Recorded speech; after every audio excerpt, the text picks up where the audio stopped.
ka na makita. Pangako mong next month ay nawala. Utang mo ba ay ayaw mong bayadan, tapos ako pa ngayon ay iyong sinisiraan. Sabi mo pare ang bait ko, pare ang bait ko. Sabi mo pare babalik ko agad sa'yo. Magbayad ka ng utang, ilang buwan na ang nagdaan.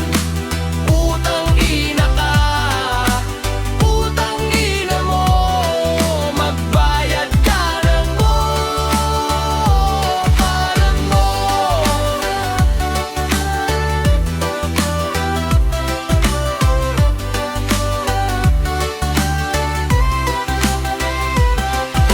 Napost ka sa Facebook, TikTok at Instagram. Naka-edit pa ang video mong nakasuot na pang mayaman. Nag-my day ka pa ng mamahaling kape. Tangina, magbayad ka ng utang